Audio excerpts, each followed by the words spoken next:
Are we live? Yes, I think we are. Hello guys, hi, welcome to the studio at Royal Clarence.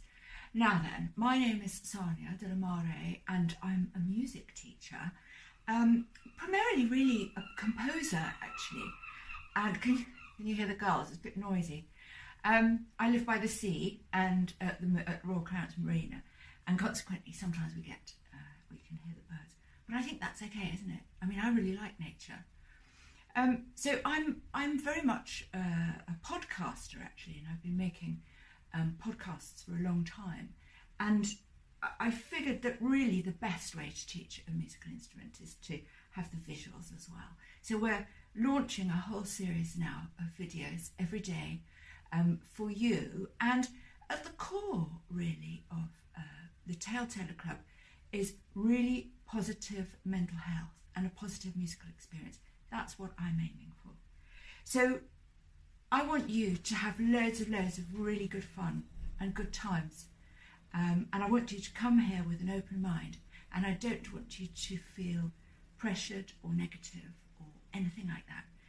And what we need to know is that all instruments are valid.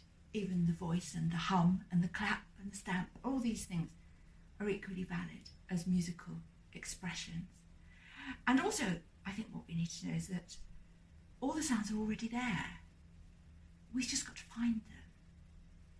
So when you realise that, you think, no, the concerto is already here.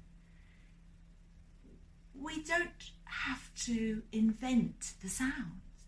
So in a way, it's a bit of a cheat, isn't it? We can just find the sounds and then we copy them. That's how easy music is.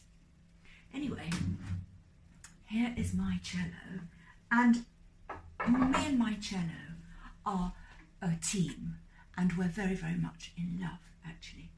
And I want you to love your cello as much as I love my cello. If you can get a good one, it will be really, really helpful.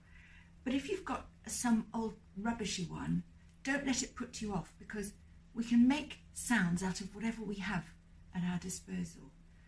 But think about the future and think about having the best that you can afford, okay?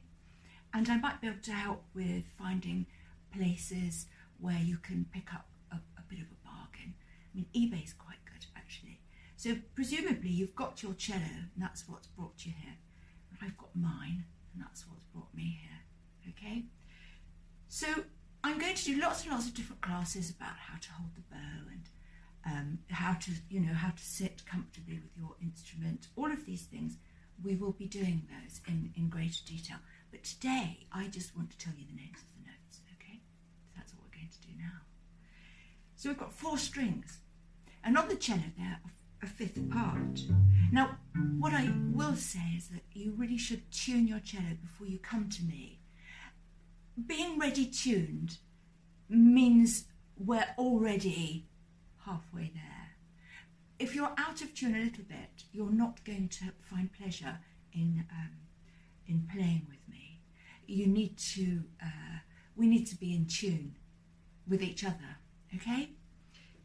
So the first note, the one right by your earlobe, I call it the deep blue C. It's just yummy, isn't it? And it's deep. And it's a C. That's why I call it the deep blue C. I'll play it with my bow.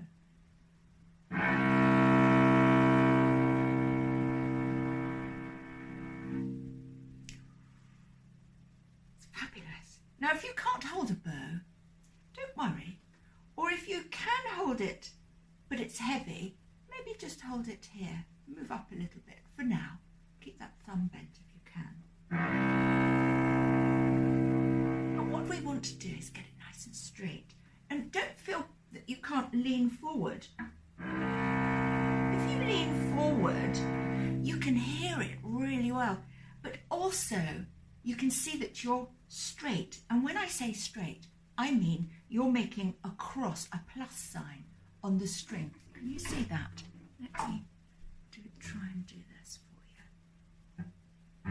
Oh, I've got my hand on it. It's a bit difficult.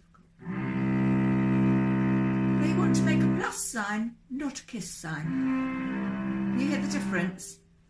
If I... It's awful, isn't it? You have to make a plus sign. That's how you make a beautiful sound on the cello. You make a plus sign, you see. Now then, can you remember that that's your deep blue C? What's the note next to it? I'll give you a clue. There's a very famous piece of music called Air on a something string, G string. So let's try and do the same thing there. You could pizzicato it. You can use your thumb or you can use your forefinger. It depends if you're in a band or what else you're doing. I've seen it played several ways, and it just depends.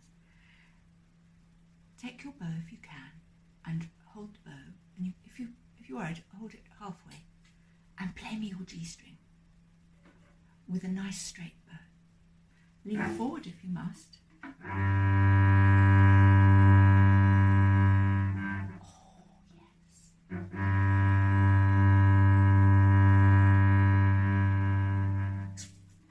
Good, isn't it? Should we play the C, the deep blue C, and then the G? Shall we? Let's do it.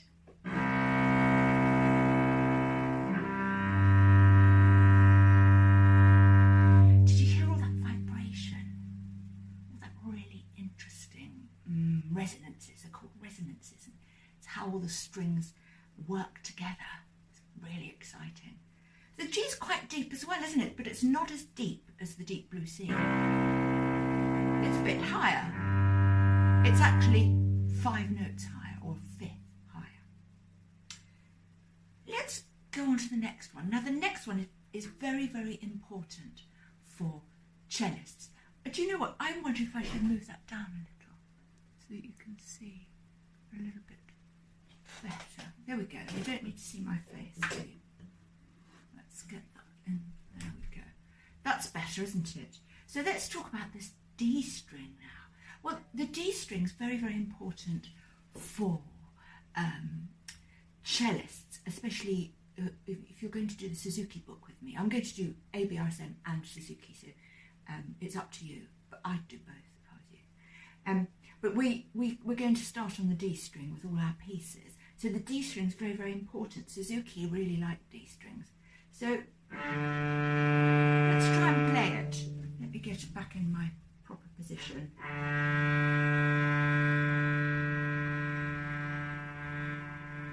And back again.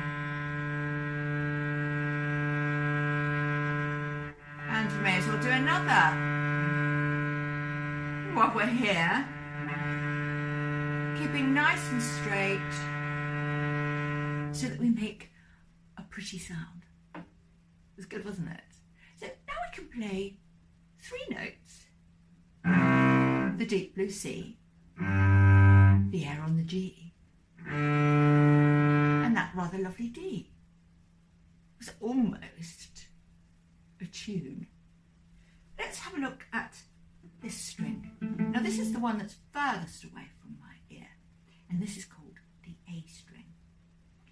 And this is the hardest one to get right because you're leaning over and you need to lift everything. Now what I always say to my students is lift everything, take up space, move around. Think of yourself in a large orb and fill it, darlings, okay? Let's play that A.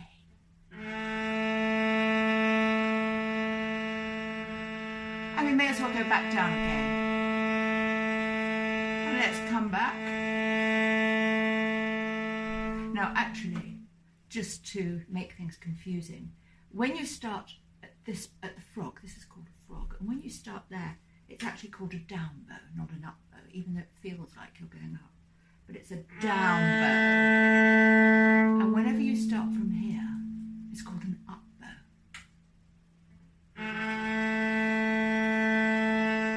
Down.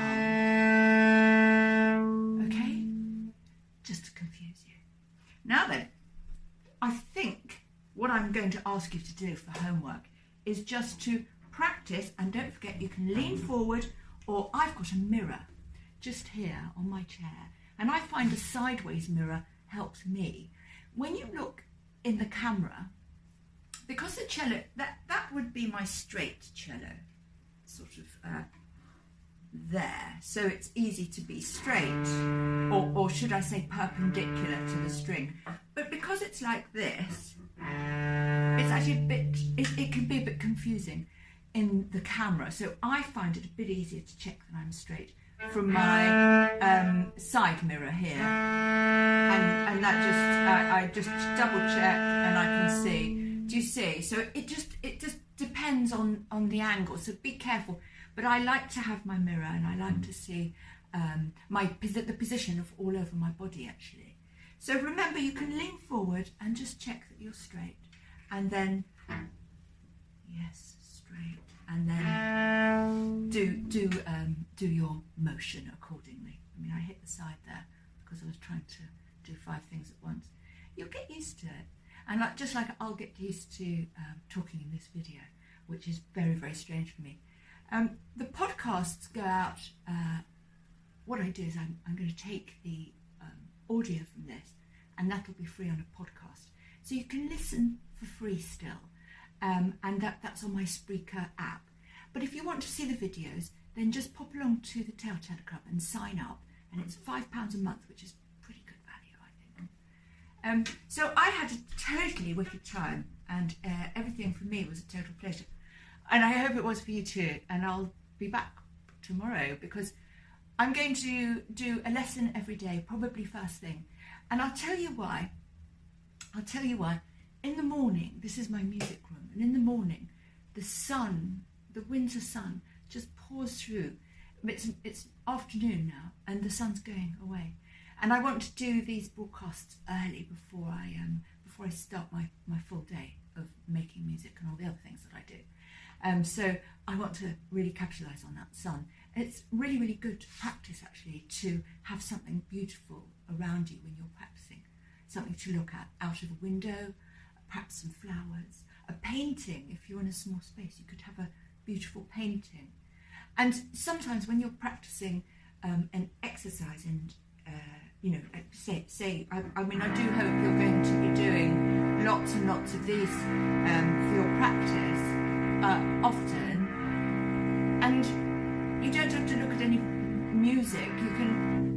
You can allow your eyes to wander off and go to somewhere else, to another dimension, and I think that's quite healthy.